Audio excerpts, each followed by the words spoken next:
نحمدہ ونصلی علی رسولہ الکریم اما بعد فاعوذ باللہ من الشیطان الرجیم بسم اللہ الرحمن الرحیم۔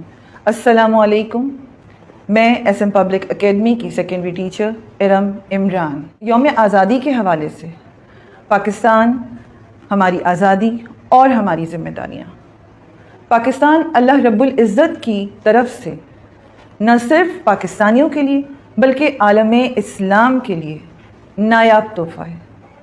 وطن عزیز بیش بہا نعمت ہے اور جینے کا ایک نیا اصول ہے، ایک نیا احساس ہے۔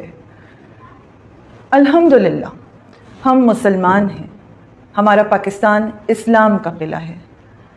پاکستان کے اسلام کے نام پر حاصل کیے جانے والے وطن کو ہم نے اپنی بے ایمانی کی وجہ سے کھوکھلا کر دیا۔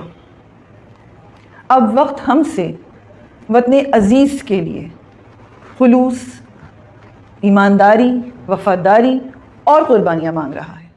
اس وقت قوم کو ایک ملک کی ضرورت تھی، آج اس ملک کو ایک قوم کی ضرورت ہے۔ ملک کی بنیادوں کو مضبوط کرنے کے لیے ہمیں اپنا کردار ادا کرنا ہوگا، اور یہ کیسے ممکن ہوگا؟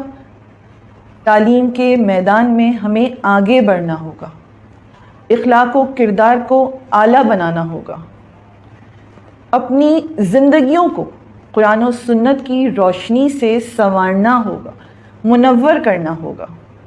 حدیث ہے، ہر شخص اپنی رعیت کا جواب دہ ہے، یعنی ہمیں اپنے اعمال کا، ہمیں اپنے کردار کا جواب دینا ہے اور اپنے تمام فرائض کو پورا کرنے کے لیے پوری جانفشانی سے جد و جہد کرنی ہے۔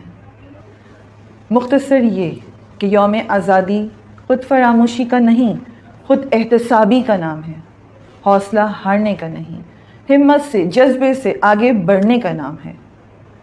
اللہ تعالیٰ پاکستان کو اپنے حفظ و امان میں رکھے، خوشیاں دکھائے، بہاریں دکھائے۔ آمین ثم آمین۔ پاکستان زندہ باد۔